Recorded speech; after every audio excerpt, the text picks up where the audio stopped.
This has been a long time coming, so let's not waste any more time and get straight into the matter. Where the hell has DPAS been since Season 1 came to an end on December 30th, 2017? The purpose of this video is to explain what happened, the backstory of DPAS, as well as the future of the show going forward.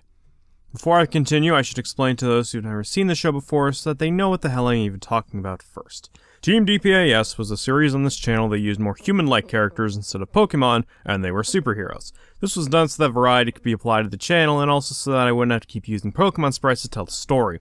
The process of creating DPAS was a messy one though. One of the earliest drafts was as a fanfiction of my friend's series, The Emerald Chronicles, but as time went on, I got bored with putting my characters in these events and wanted to tell my own story and make more unique characters as well. So as the arcs went on, the series started to deviate more and more from its original source, specifically by the halfway point of the arc, where the characters were in the Fire Phoenix Nation, and more retcons were introduced, including the one where in this reality, The Emerald Chronicles was a comic series. And people didn't really read it that much, both during its fanfiction days and when I tried to make something original with it. Eventually I got to the point where I got fed up with this and decided to cancel the OC story early since I felt it wasn't worth outlining the chapters as well as writing them for hours on end if not a lot of people were reading it, and proceeded to have the final arc put most of the characters introduced in the second half of the story in the equivalent of a concentration camp and have 4 of the students who escaped this fate as well as other side characters go in and rescue them. And even that arc in my eyes wasn't enough to continue the story going off the viewership and reception, so I ended the story and just moved on from it. However, a part of me still felt a bit salty that I couldn't finish that story and I really wanted to do something about it, and since the story didn't work out, I thought, why not try it in video form?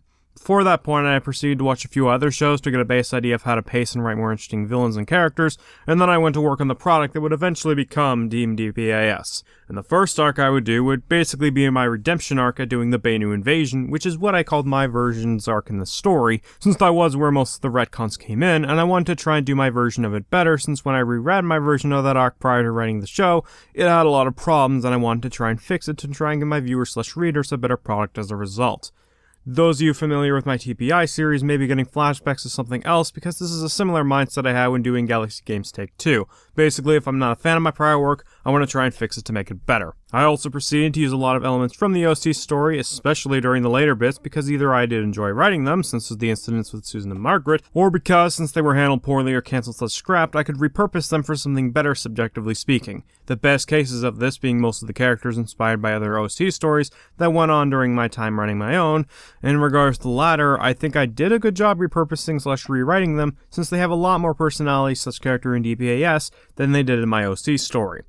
This decision to start off in the Fiego Nation, however, would turn out to be a mistake considering a drama that was sparked later in that year, but in hindsight, it probably wouldn't have mattered where I placed it since that drama could have likely sparked anyways. I also want to clarify something. Though the series does have elements of the OC story, it is not required reading material in order to fully understand DPAS. Basically, the OC story, specifically the later parts, was a prototype/first draft of this serial, and DPAS is more of a revised/completed version of it. Much like how you don't need to read a pilot of a manga in order to understand the series, the OC story is not required either since a lot of past actions are different in both versions, and I tried to have DPAS explain its backstory/past actions decently enough to where reading the story is not necessary or even needed, especially since, as I previously stated, both versions are different enough from each other that they could basically be their own separate continuities. Now, do I regret taking elements of the story and incorporating it into my show? On the one hand, yes, since it was one of the reasons for a drama that sparked up later in that year due to the similarities between my show and the Emerald Chronicles, but on the other hand, if I did take out all the elements of the original material, then a lot of stuff like the improved Banu, Margaret's past, as well as most of the dark backstory of Team DPS would be removed, and the only versions that would exist would be the terribly done ones in the story version. At least by keeping them in, it allowed me the chance to fix them and try and make them better written/handled in comparison to the original OC story versions.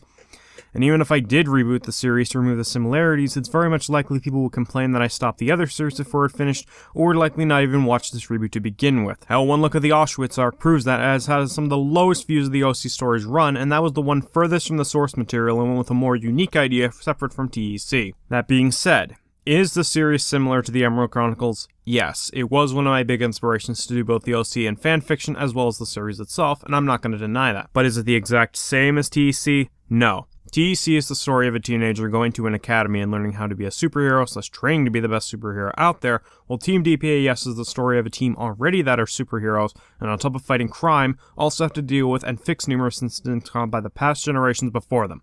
The Bainu arc was an example of that, but there was also the Shade Nation as an example as is in the story. The concentration camp incident still happened, and the Queen of said nation was responsible for it and is still alive ruining the nation. There's more to it than just that on both shows' ends, but to put it simply, TEC is the story of teenagers becoming heroes, DPAS is the story of superheroes trying to save the world and clean up the mistakes left by the previous generation. That being said, I do agree that the first arc of my show, despite my intentions, was similar to the one from Telly's show. We can argue execution and the like, but the facts are facts, and no matter where I set the first season, it's very likely the similarities between the two would have shown up regardless. This isn't me being pessimistic, it's me being realistic here. That being said, there is something I wish to admit and address. As shown with both this work and my TPI seasons, if I am not a fan of something, I will either make pot shots at it, make fun of it, or do my own take of the thing I don't like, and try to make it, in my eyes, better. And DPAS is no exception to this.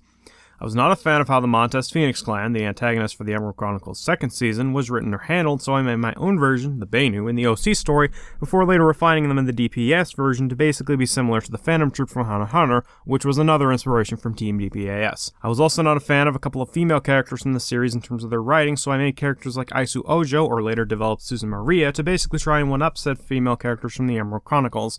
And in my other series, I would make characters to take pot shots at or make fun of someone I was not a fan of. This has been a problem of mine for a while, and while I do still believe that if something pisses you off, you should do something constructive about it instead of getting pissed off constantly about it, the way I went about it crossed the line at numerous points, and since that drama, I have tried to prevent going over that line in the future. Same with talking a big game about either a show, episode, or character. That has also been an issue of mine for some time, and I've been trying to take steps to try and prevent that from happening in the future. So in regards to that, I'm sorry. While I do believe that doing something constructive about an issue is better than constantly getting upset or pissy at it, I took it too far in those instances. Now, for the record, the drama between me and this person has been resolved, and we're cool now. The only reason I'm bringing this up is for the sake of context, since it plays a reason into why Team DPAS hasn't been continuing for a while, so please don't go after this guy, okay? It's resolved, we're cool now. So yeah, after that drama went down and got resolved, I was ultimately unsure what to do with the show after it wrapped up, and proceeded to work on Take 2 as well as the final season of my TPI. Thanks for the positive comments in the final episode, by the way. Really do appreciate it. But with both projects taken care of, it's only right I address this now, since I've had almost a year to think on this show and its future, and since I won't be releasing a Season 6 or anything, it'll mean a gap in content releases going forward. During the time since episode 21 came out, I've had a lot of thinking to do about it, and honestly, I'm not sure what to do with this show. What's to say that when I do continue it, it's still seen as a ripoff of the Emerald Chronicles, or that a plot point may be similar to it, even though that wasn't my intent. On top of that, and this is an important question, would anyone even still be interested in watching this? As I've stated before, a content creator is nothing without his audience, and while I have been told before to not worry about the lack of views, it does still bug me a bit. That is why I'm going to ask you your thoughts on this, and if you think I should continue the series or not. I'll also put a poll up top in the /I button if you don't want to write a comment but also want to vote on its fate. If you want me to continue, I will try and continue it in 2019, but if not, I will try and end it in the form of a movie or something. Like I said, a content creator is nothing without people watching their content, so I look forward to hearing your thoughts and viewpoints on this in the comments as well as the poll. Because as it stands, as of November 4th, 2018, the fate of DPAS is that of development hell / on permanent hiatus. I'm sorry to those who are fans of this series, but I am not sure what to do with this series right now, especially since the last thing I want to do is rip off TEC again. That's why I took a big change at the end of the season to try and prevent that from happening with the upcoming war. So that's the story of DPAS. Originally started off as a fan fiction, then into more half fan fiction, more story, then into a series, and now it's in development hell. But to end the video off on a more positive note, especially to those who write, here's a quote / messages that I found a couple of days ago. Your favorite authors started off with messy, half-formed ideas and crappy first drafts too. Keep going.